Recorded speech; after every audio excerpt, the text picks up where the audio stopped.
Test, test, test.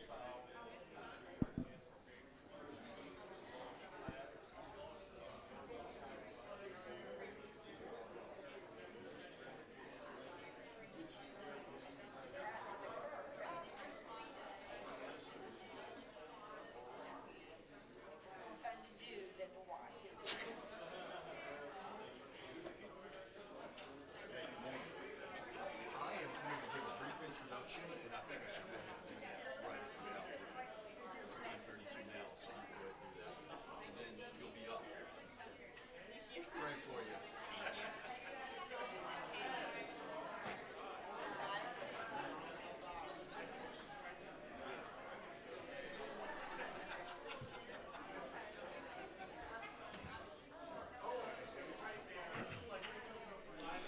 Good morning.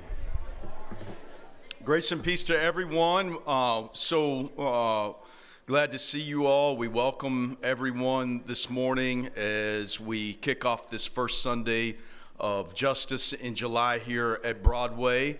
If you're new among us, this is a time that we began 3 or so years ago, where we knew that some of our Sunday school teachers need a little respite, and some of our Sunday school classes take off on during July anyhow, and this might be just a really good opportunity to provide something more intergenerational and also educational from a very particular lens, and that's the lens of justice, which we, of course, as a part of our mission statement in 2021, set out to center in our mission and vision here at Broadway. So glad to welcome all of you. It's 4th of July weekend. We know that that means that some may trickle in and some may not show, but that's just a part of it. But this is a good crowd so far. So thank you for being here.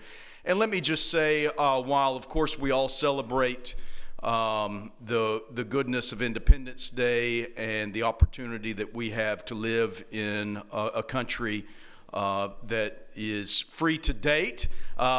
We also know that yesterday was a hard day for Texans with the tragic loss of so many lives, and particularly the little girls down at Camp Mystic, and really so many more with property loss, etc.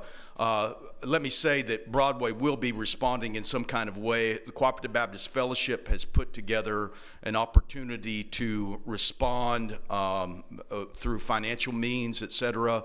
And so we'll be talking this week, and you should look in the window for an opportunity for us to help provide some relief to those who've been struck by this tragedy. Also want to say that next week we will have the opportunity to welcome Mark Wingfield among us. Mark is the executive director of BNG, formerly known as Baptist News Global, a great reporter, a former minister at Wilshire Baptist Church in Dallas, a sister church of ours, and someone whose thoughts and opinions I always pay attention to. And BNG is my go-to source for news, particularly around religion and specifically Baptists. There's more than one way to be a Baptist, we all know. And there's some things going on out there that we need to pay attention to. So Mark Wingfield will be with us next week.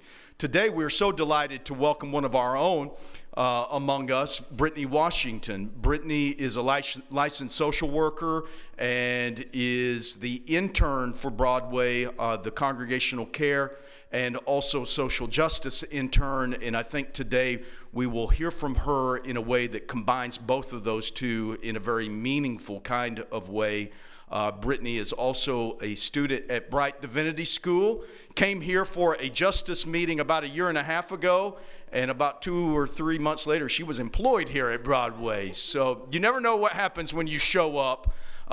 She is someone I'm so grateful for, her depth, her compassion, and the way it comes together in her particular and very unique calling. Anybody who knows her knows what a treasure we have in her serving as intern here at Broadway. And I ask that you would all join me in welcoming Brittany this morning. Thank you so much, Ryan. So before we begin, I want to invite us to just pause for a moment. Is this better? Okay. So before we begin, I want to just invite us into a pause. This workshop is about feelings, diving deeper into those feelings in connection to one another. And I think this is just a really fitting way to begin. So wherever you are, allow yourself to arrive, not just with your body, but with your attention, your spirit, and your breath. And if it feels safe for you, I invite you to gently close your eyes or lower your gaze. Let your feet feel the ground beneath you. Let your body rest into the support of the chair. Let your shoulders soften. Now bring your awareness to your breath. Allow yourself to inhale through your nose, and then exhale through your mouth.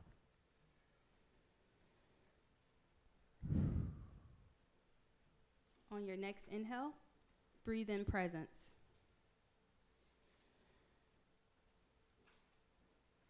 On your next exhale, release anything you're carrying that's heavy.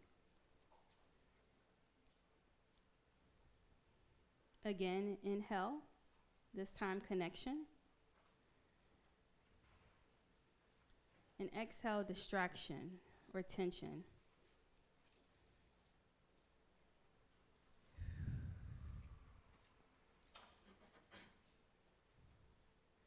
One more time, inhale, courage. And exhale, anything that is holding you back.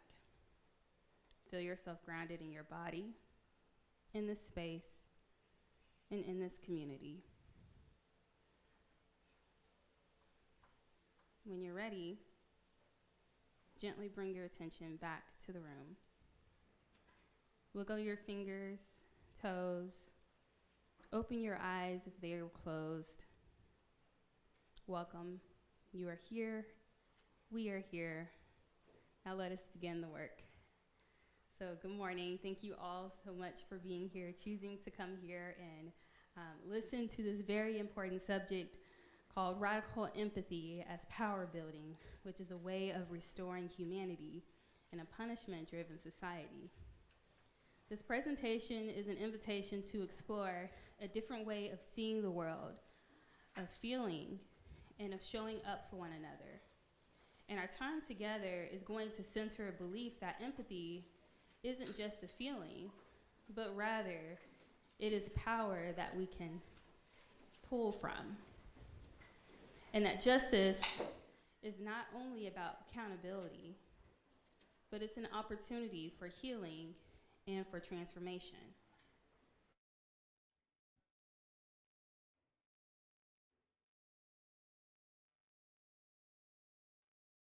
I want us to take a moment to name our intention for being here today.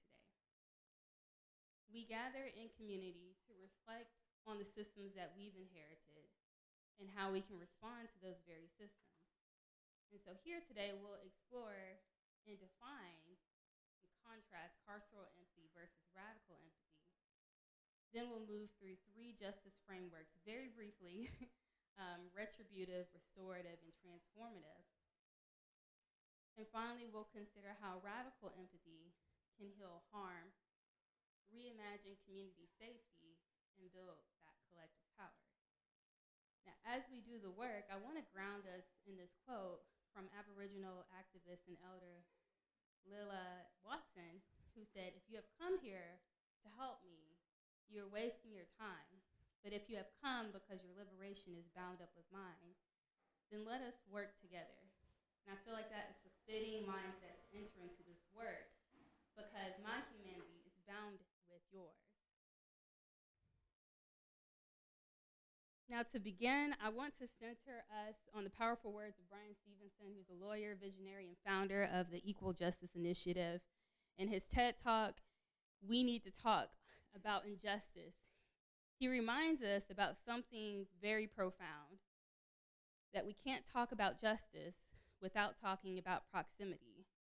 and that we cannot transform systems without getting to the close to the people who are impacted by those very systems. So as you watch, I invite you to consider, what does it mean to get proximate to suffering?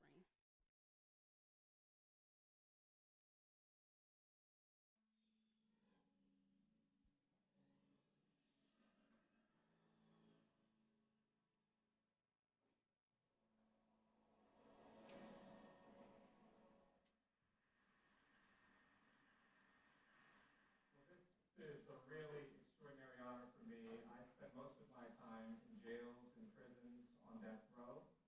I spent most of my time in very low-income communities in the projects and places where there's a great deal of hopelessness.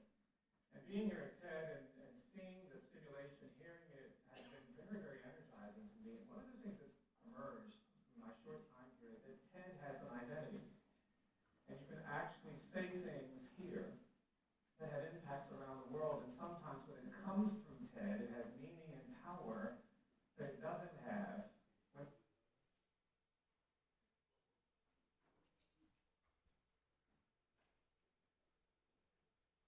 there is no disconnect around technology and design that will allow us to be fully human until we pay attention to suffering, to poverty, to exclusion, to unfairness, to injustice. Now, I warn you that this kind of identity is a much more challenging identity than ones that don't pay attention to this.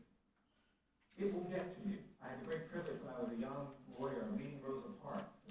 Ms. Parks used to come back to Montgomery every now and then, and she would get together with two of her dearest friends, these older women, Johnny Carr, who was the organizer of the Montgomery bus boycott, an amazing African-American woman, and Virginia Durr, a white woman whose husband, Clifford Durr, represented Dr. King. These women would get together and just talk.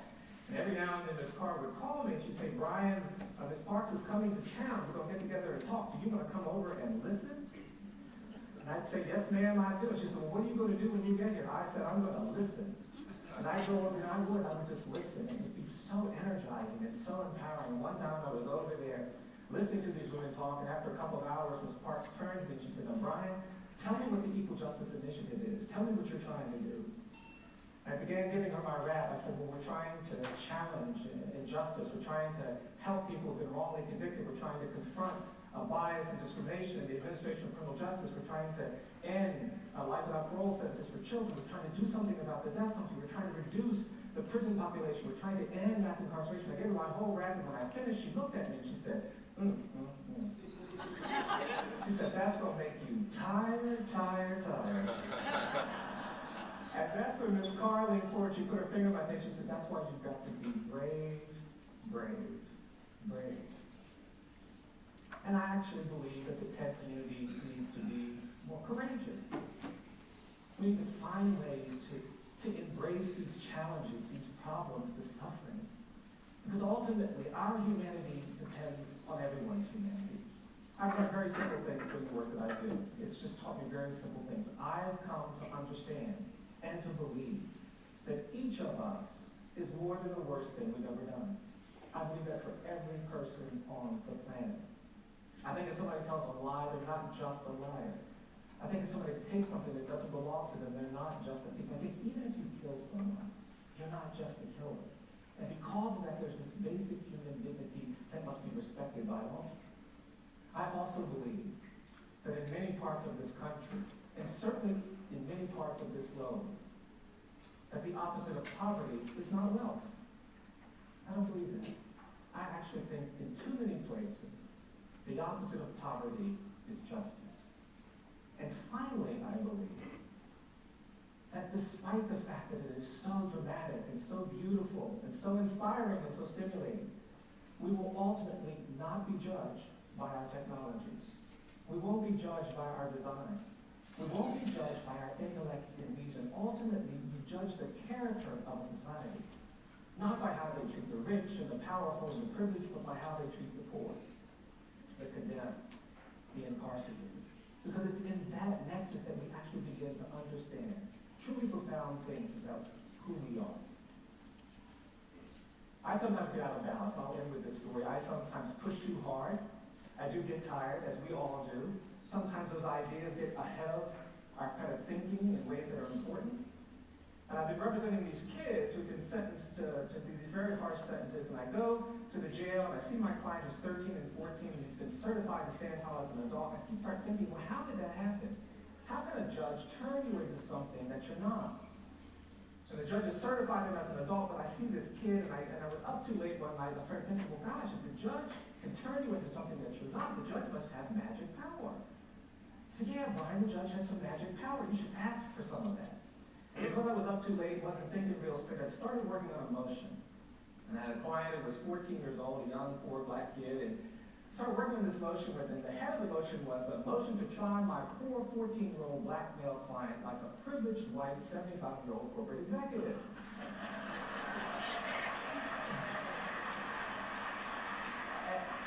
And I put in my motion that there was top control misconduct, and police misconduct, and judicial misconduct. There was a crazy line in there about how there's no conduct in this county, it's all misconduct. And the next morning I woke up and I thought, did I dream that crazy motion, or did I actually write it? And to my horror, not only had I written it, but I had sent it to court. A couple months went by, and I just had forgotten all about it. And I finally decided, oh gosh, I gotta go to the court and do this crazy case. And I got in my car, and I was feeling really overwhelmed. And I got in my car, and I went to this courthouse, and I said, oh, this is gonna be so difficult, so painful. I finally got out of the car, and I started walking up to the courthouse. And as I was walking up the steps of this courthouse, there was an older black man who was the janitor in this courthouse. When this man saw me, he came over to me and he said, who are you? I said, I'm a lawyer. He said, you're a lawyer? I said, yes, sir. This man came over to me and he hugged me. And he whispered in my ear, he said, I'm so proud of you. And I have to tell you, it was energizing. It connected deeply with something in me about identity, about the capacity of every person to contribute to community, to perspective, to this culture. When I went into the courtroom, as soon as I walked inside, the judge saw me coming in and said, Mr. Stevenson, did you write this crazy motion? I said, yes, sir, I did. We started arguing. People started coming in because they were just outraged. I'd written these crazy things. Police officers were coming in, assistant prosecutors, and clerk workers. Before I knew it, it was filled with people angry that we were talking about race, that we were talking about poverty, that we were talking about inequality. And out of the corner of my eye, I could see this janitor pacing back and forth. He kept looking through the window. He could hear all this comedy. He kept pacing back and forth. And finally, this older black man, this very worried look on his face, came into the courtroom and sat down behind me, almost at counsel table. About 10 minutes later, the judge said we would take a break, and during the break, there was a deputy sheriff who was offended that the janitor had come into court. And this deputy jumped up and ran over to this older black man. He said, Jimmy, what are you doing in this courtroom? This older black man stood up, and he looked at that deputy, and he looked at me, and he said, I came into this courtroom to tell this young man, keep your eyes on the prize, hold on. I've come to tell you because I believe that many of you understand that the moral arc of the universe is long that it bends toward justice. That we cannot be full, evolved human beings until we care about human life and basic dignity. That all of our survival is tied to the survival of everyone. That our visions of technology and design and entertainment and creativity have to be married with the visions of humanity, compassion, and justice. And more than anything, for those of you who share that, I've simply come to tell you that to keep your eyes on the prize. Hold on. Thank you.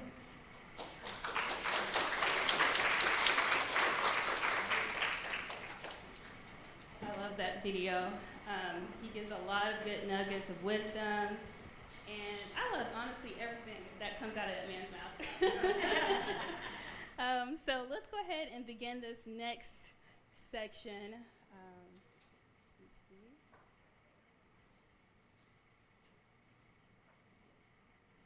Thank you. So I want to highlight a quote, another one from Brian Stevenson, which is, each of us is more than the worst thing we've ever done, which it resists the lie of disposability.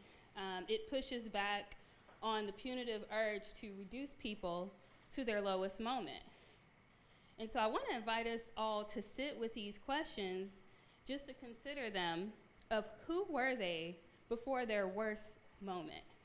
What is the story that led to this moment?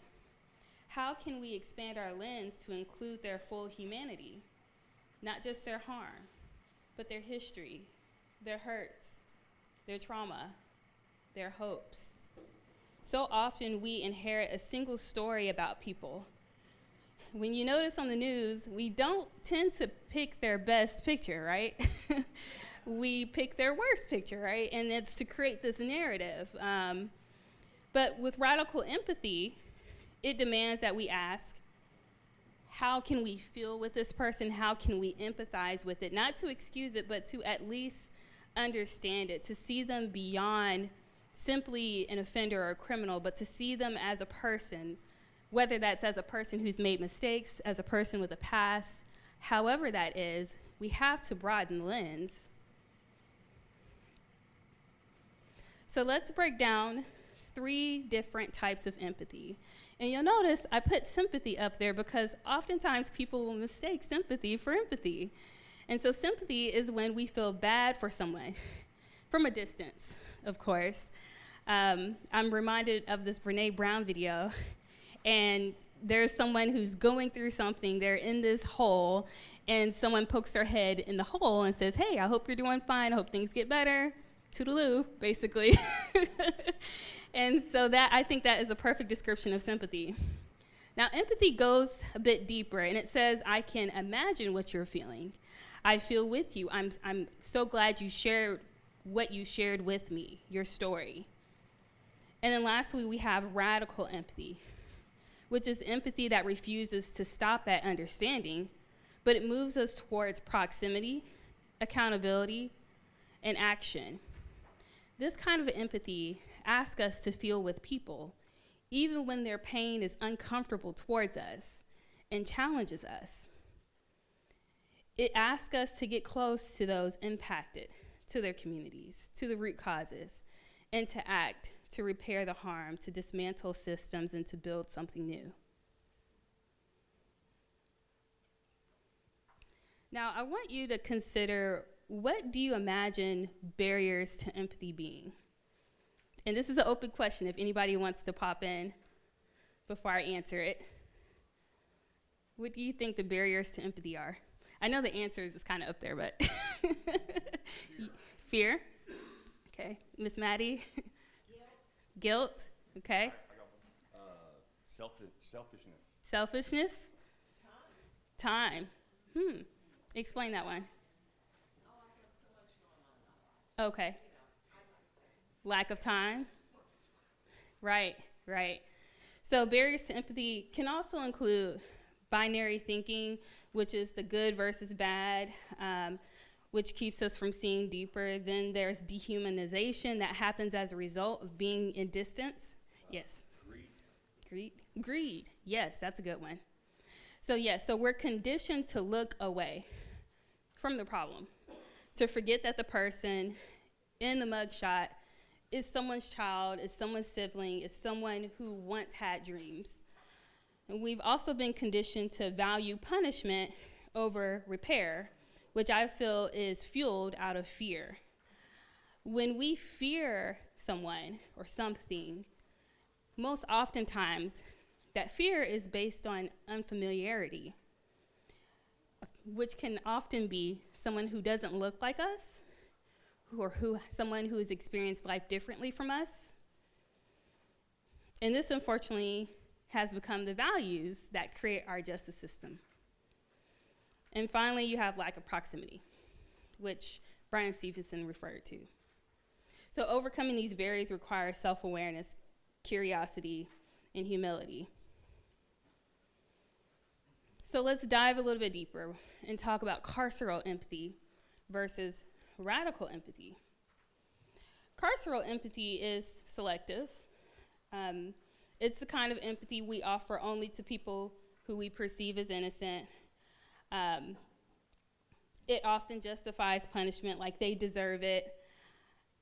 But radical empathy, it's not about who deserves our compassion, but it's about restoring humanity. It's acknowledging the dignity of a person, acknowledging their rights, acknowledging the right to tell their full story and not someone else tell it for them. So it holds the tension of complexity and shared vulnerability. It requires vulnerability from us to be willing to listen and to sit with the story and to let it work within us.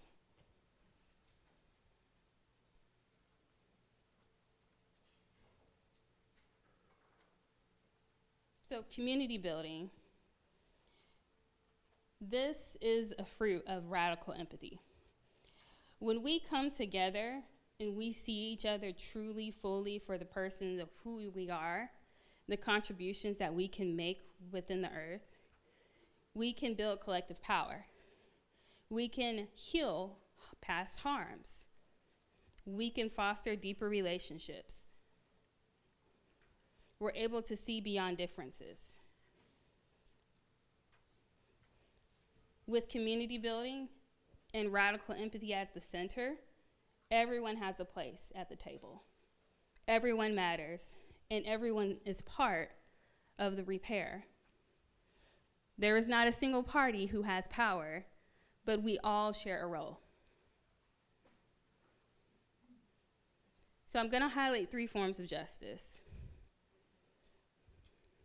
These frameworks influence not only what we do after harm happens, but how we think about justice itself. So the 3 that I'm going to highlight is retributive, restorative, and transformative. And understanding these models helps us to see why systems often fall short and where real transformation can begin. So first, retributive justice, which is really the most familiar one to us. It focuses on the punishment. The central question here is who broke the rule? Who did the crime? Who's willing to pay the time, basically? And so the goal is accountability through penalties, through fines, incarceration. And although that is a tactic, it's been proven to be ineffective in terms of increased rates of recidivism because it doesn't address the deeper problems. It sees the person as the problem only. It doesn't see the conditions that create the problem. And it centers state power and exclusion. Restorative justice offers a different vision. Here, the focus shifts from punishment to healing for victims and accountability for offenders. The key questions are, who was harmed? What do they need to heal? And who is responsible for meeting those needs? Restorative justice fosters dialogue. It brings people together to share the stories. This is where we begin to have the conversations. This is where reconciliation happens, okay? And then lastly, we have transformative justice, which asks us to look beyond individual acts into the conditions that allowed it to happen in the first place. So questions that we're going to ask are, what structural inequalities, traumas, or disconnections contributed to this harm? How do we change those conditions to prevent future harm? And how do we transform systems, not just address the symptoms, which I think is huge. So transformative justice recognizes that the problems that we see within the world are rooted in structural violence. The systems that we've created within our criminal justice system is contributing to the problem, not fixing it. We're acknowledging that there's generational trauma, slavery from all the atrocities that have happened within the US context. We're recognizing epigenetics, the fact that there are things that carry on. Trauma can be passed down generations to generations, and it has to be acknowledged at some point. Trauma has a way of expressing itself, regardless to how hard we try to ignore it. Okay. In layman's terms, we're not just products of our environment, we're also products of our genetics, right? Yep, exactly. Thank you. Okay. So I'm going to share another video with you. Shane Claiborne, who's an activist and author and co-founder of the Red Letter Christians movement. And in this video, he shares how his faith led him to embrace restorative justice, but it also touches on transformative justice as well. And so I want you to also consider, how might your faith embody radical empathy in action and reconciliation? Okay. We are conditioned to think of justice through a certain framework, which is, what did they do wrong and what punishment did they deserve? The interesting thing about the biblical concept of justice, and I think God's heart for justice, is that it's asking a whole different set of questions. The concept in the Bible of justice is connected to righteousness, and it's about setting things right again. It's about restoration. In fact, one of my scholar friends says the best translation we have for the biblical concept of justice is restorative justice.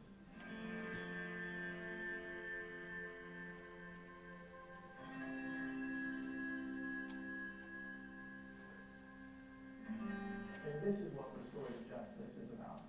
It's about asking what harm was done, and how do we heal those wounds? How do we heal that harm?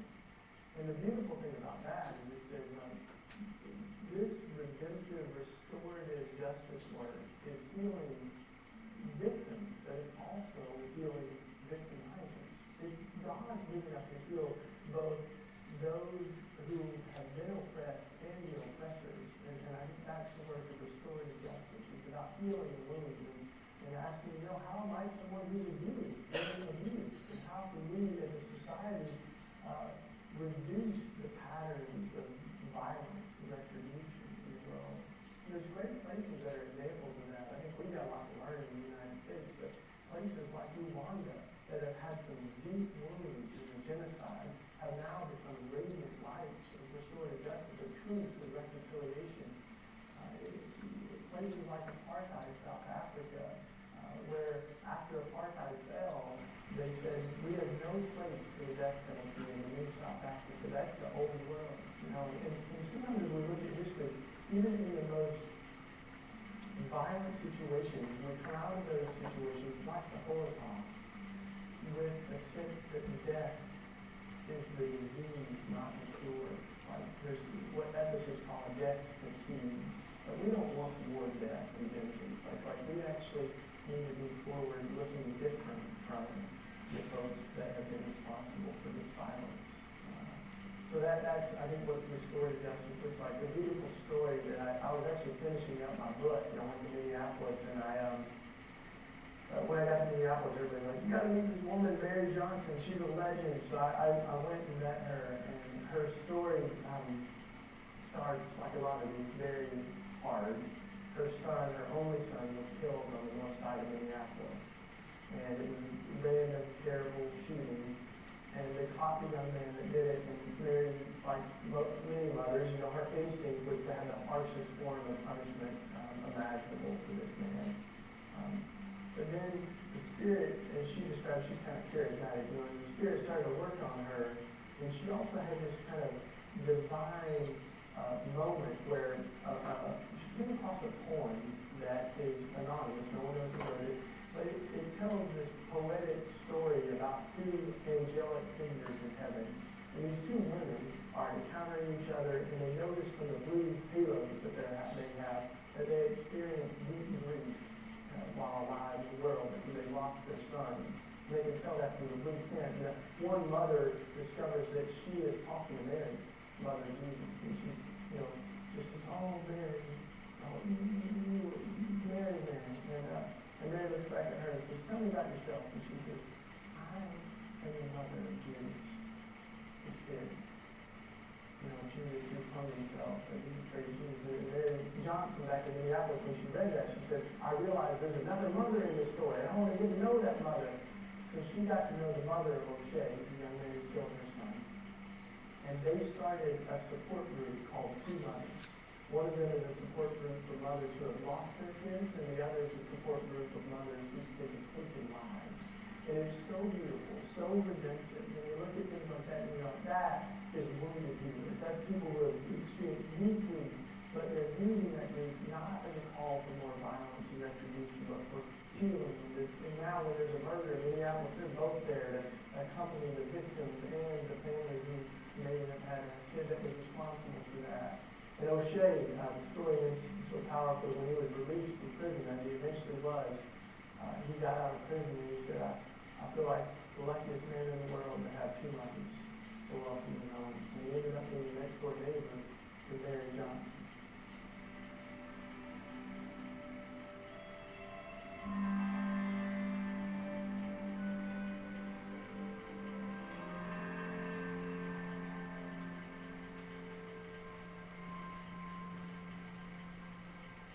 Now, I want to highlight, I think that's a very beautiful testimony, and really to the power of redemption. I think it's important to highlight the fact that a lot of work took place to get to that point for those mothers, whether that includes individual counseling, group support. There's a lot of different creative ways that we can help to address trauma beyond the criminal justice system, that we can hold people accountable as well. So moving along to an accountability practice. I want you to imagine harm as a tree. Most systems only focus on the trunk, which is the visible incident, the rule that was broken. But if we want to truly restore and transform, we have to look deeper into the roots, like what caused this problem, what historical, social, emotional, or systemic factors led here. And then you have the branches. Who all was affected by this harm? Think broadly. This includes family, peers, community members, even institutions. And then lastly, you have the leaves. What growth or healing could emerge from this? What possibilities might sprout forth? So as we continue into this next slide, I want you to go ahead and pull out your tree worksheet. And this is just to kind of help you to reflect on some of the questions. And so I have a case study here, and so I'll share a little bit with you. So let's meet Jamal. He's a fictional, so he's a 15-year-old black boy who was caught stealing snacks and juice from a neighborhood store. The store owner called the police. Jamal was mostly silent. Some community members are calling for accountability. So through a retributive justice lens, here's some framing questions that we would consider. Again, the law, who did it, what's the punishment, what should we do about it? And you might even consider what emotions are arising as you're taking on this lens, okay? So I want you to work within your groups to answer this question, okay? And so this is to address the trunk, okay? So I'll give you a few minutes, and we'll move on. I'll let you guys know when we're ready.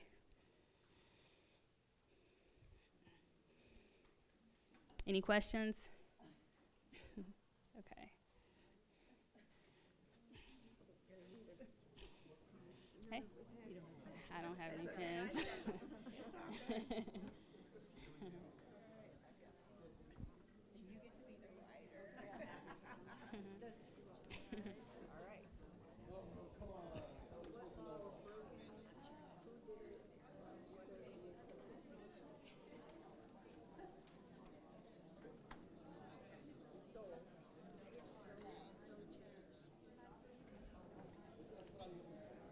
Also, please note that this slide is on the printed handout if you need the questions more accessible.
Exactly. And if he's tall, you should be trying to as an adult. He looks like an adult. Yeah. I think we need to consider that this is a young person. I just think there needs to be some sort of accountability and maybe my thoughts about it.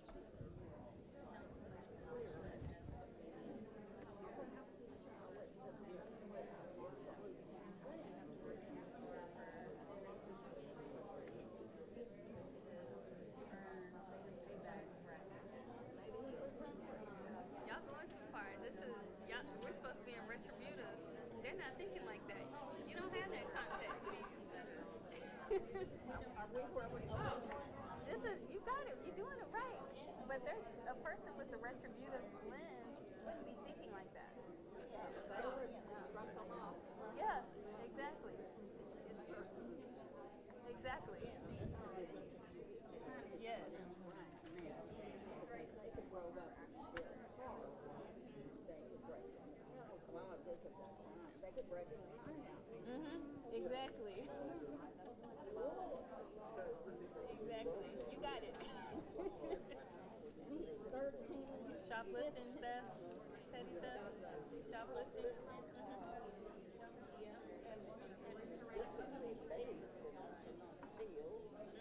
There you go.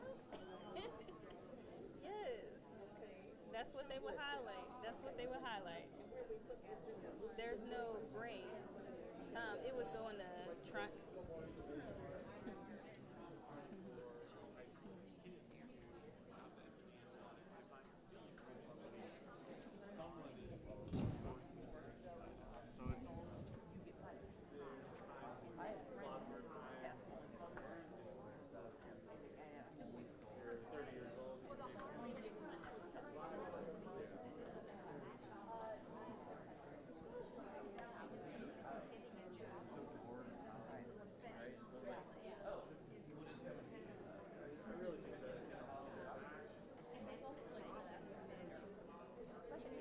Y'all are jumping into transformative and retribute. I mean, the restorative. That's where we want to See, go. I think, and that's good. That's good. But you gotta- Retributive is very black and white. The law is broken.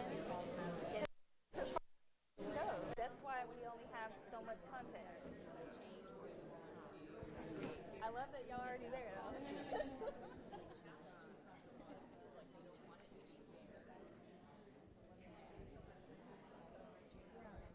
Okay, 1 minute warning.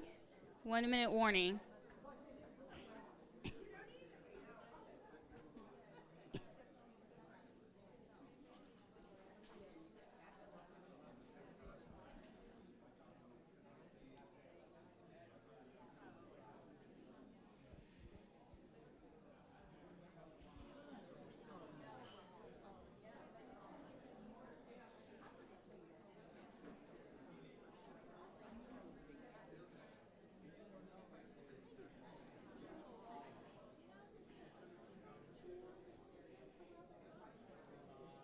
Okay. I'm going to go ahead and stop you guys there. So now I want us to transition to phase 2. Listening around to some of the conversations, you guys are already at the restorative justice framing. I love that this is a group of empathetic folks, but keep in mind, not a lot of people have that mindset. Okay, so let's go ahead and read the second case study. Same person, a little bit more information. So Jamal skips meals due to food insecurity. His mother works 2 jobs, leaving him unsupervised. His school is underfunded. The store owner feels disrespected. The community is divided. So some framing questions that I want you to consider in your groups is who was harmed, what are their needs, what are Jamal's needs, what context is now visible that we didn't know before, whose responsibility is it to address these problems. And so this, if you have a pen, ideally would go in the roots, and then, which is what led to this harm, and then in the branches is who was affected. So you can go ahead and begin.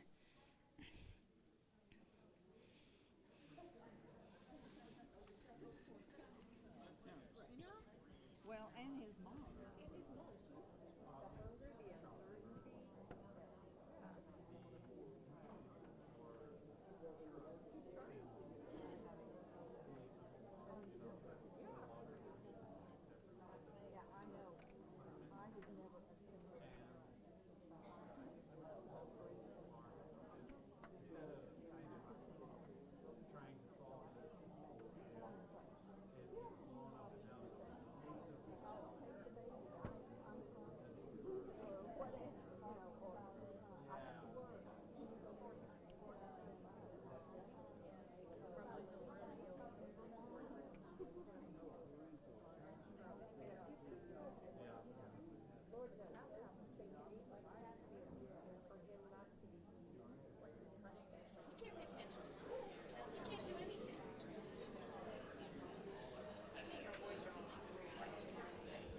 1-minute warning.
Okay.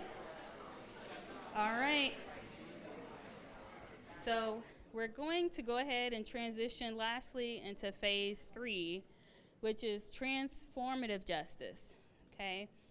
So case study says Jamal lives in a food desert where affordable, nutritious food is scarce. His single mother works 2 jobs to make ends meet, leaving him unsupervised after school. His middle school lacks after-school programming, trauma-informed mental health support, and consistent adult mentorship. Jamal has been suspended before for minor infractions, which made him feel increasingly alienated. He walks past shuttered storefronts, pawn shops, and fast food restaurants on his way home. The convenience store he stole from has experienced multiple thefts, often involving local youth. Store owners feel targeted and unsupported.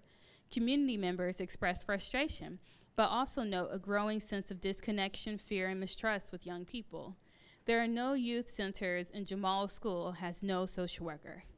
So the framing questions for this are going to be: what structural systemic factors contributed to the harm? What supports are missing from Jamal's environment? What would justice look like if it centered healing and prevention? What must change so that this harm never happens again? And then how might a community respond differently? So this is where your writing would go in the leave section, considering what does healing and transformation look like if it emerges from here. So let's go ahead and begin. A few minutes of discussion.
Okay, let's go ahead and wrap up our discussion.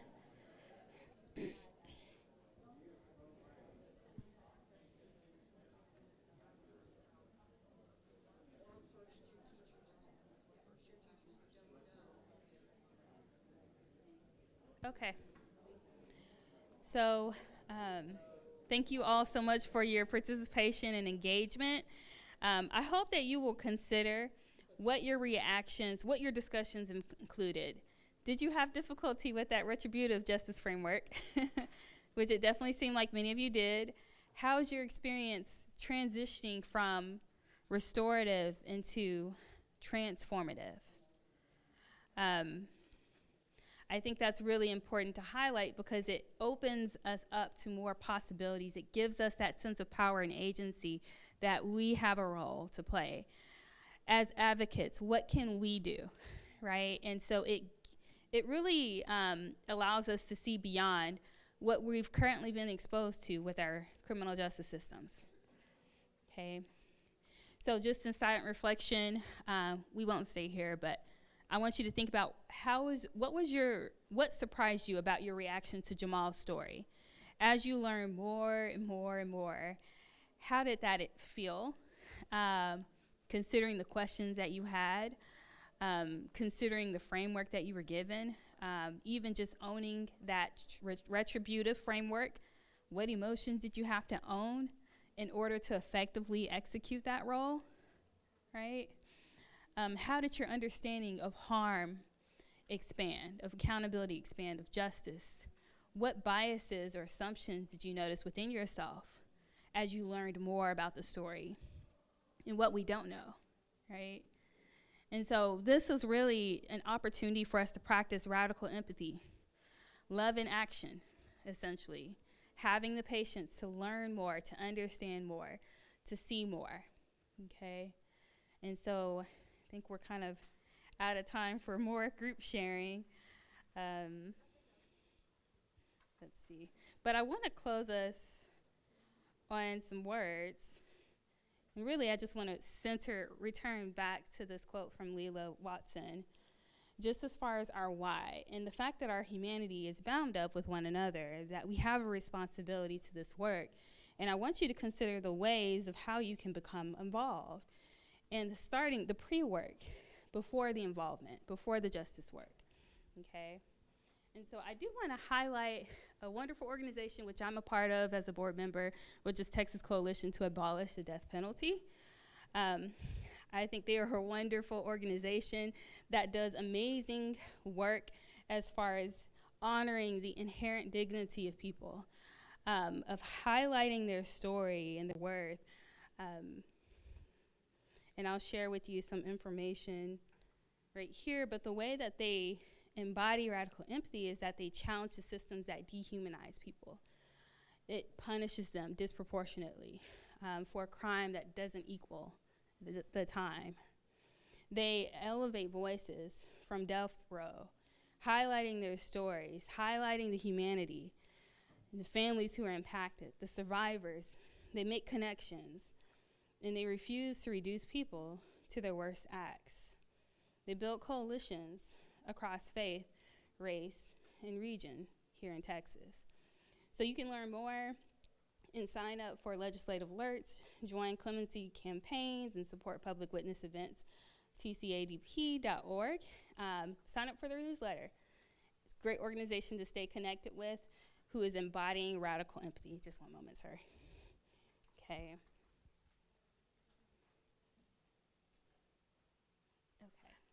And that concludes my time with you all today. I really appreciate your engagement, and I hope you enjoy the rest of your Sunday. Yes, thank y'all so much for coming to our first Justice in July event. And we're just so thankful to have Brittany on staff with us, and her expertise and what she brings and the ways that she helps us think about things. So let's give Brittany another round of applause. Thank you, Brittany. Thank y'all so much for coming. We hope we will see you back next Sunday with Mark Wingfield. Sure to be a very interesting and important conversation. And let's say a word of prayer before we go to worship. God, we are so grateful to be a part of this church, to call ourselves followers of Jesus, who is our example of restorative and transformative justice. We know that you want to help us change our frameworks and our perspectives, and to always be growing our empathy and compassion and just creativity of how to make life better for all people, and to have a different framework to see things the way Jesus would help us see them. Thank you for people like Brittany and so many other people who we are connected with here at this great church that are helping us grow and be challenged. Take us into worship now to experience your Spirit and to continue that growth in the ways of Christ, so that we may be more and more followers of Jesus each day. In Christ's name we pray. Amen. Thank you so much. Real quick, as you guys are leaving, TCADP was gracious enough to send us some of their outreach materials, so please feel free to stop at the table where Darrell is sitting and to grab some. So thank you. Enjoy the rest of your day.